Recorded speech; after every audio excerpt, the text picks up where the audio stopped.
Hi, this is Patty Gordon with this episode of Rise Technology Training. Today we're going to discuss technology in your classroom. Now, when you get to your classroom, there's going to be a lot of different things and there's a lot of different scenarios depending on where you're teaching and what equipment might be in your classroom.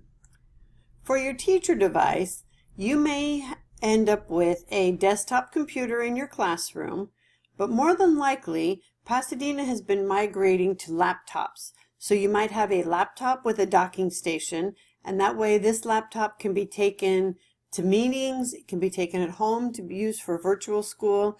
It gives you a mobile device. Or they may issue you a tablet along with your desktop. When we're on campus, you'll have some way to project curriculum onto the wall. Some campuses are still working with a Promethean board that uses a pen and a computer to project your computer screen onto the board. The Promethean boards are nice because you can actually use the pens to write on the board, to make annotations, to click and use it. The pen acts like a mouse. Those are all older devices if you're at one of the older campuses. Some of the newer devices, and when we're replacing those Promethean boards, they're getting a short-range projector that you would use a mouse or a tablet to project onto the wall. So your projector would be here and it's going to take your computer screen and move to the wall. So if you're having a tablet or a laptop that you could walk around your room, that you would be able to annotate on your laptop and project your curriculum on the wall. You should also have some kind of a document camera that hooks up to your computer. These document cameras will allow you to project and show a paper or something that's on the desk. So you can do a textbook, a paper, anything that might be projected from your desk onto the wall.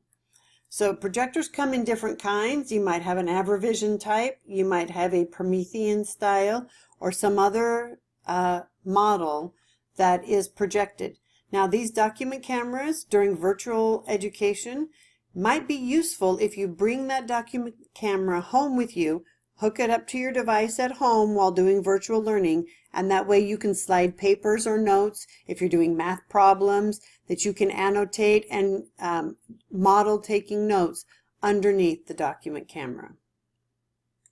Pasadena is also going one-to-one with their classrooms. Previously, in high schools, intermediates, and some middle schools, students had one-to-one devices.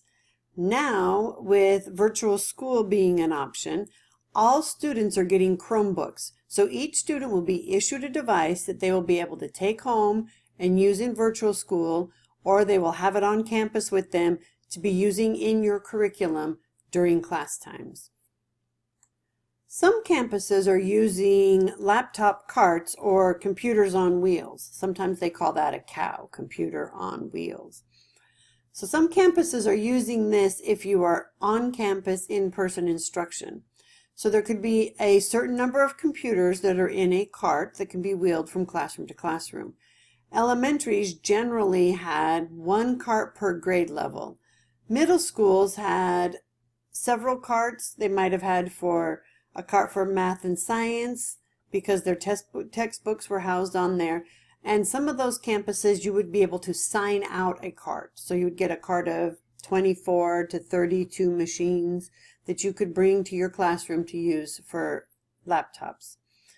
Most of these carts are going to be parted out over time because every kid is getting their own Chromebook.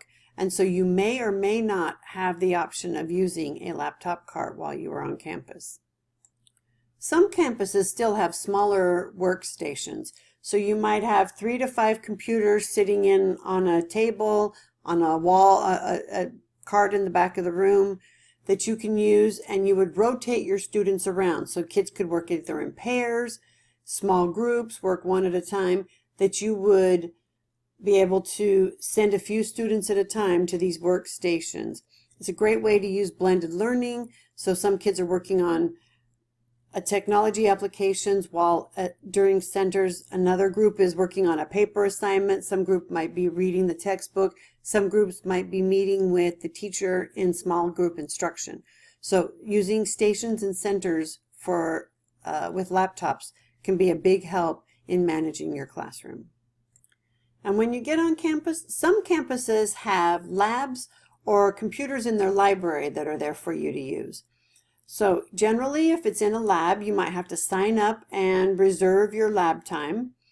It is a great idea to make friends with your librarian because they usually have several laptops, and oftentimes librarians are very amicable to having 1 or 2 students come down at a time, check out a book, do research on their devices. Some libraries also have laptops or Kindles that can be checked out from them.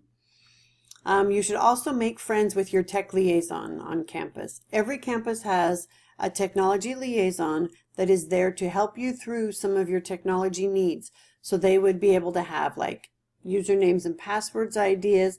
They're going to be able to help you with instruction. They also deliver trainings on your campus. So if you need any extra support, that tech liaison is an incredible resource for you. It's hard to know exactly what you're going to find technology-wise when you get onto your campus. There are so many different options at all of our campuses, but this is just a short overview of what you might find and how you're going to be able to use those.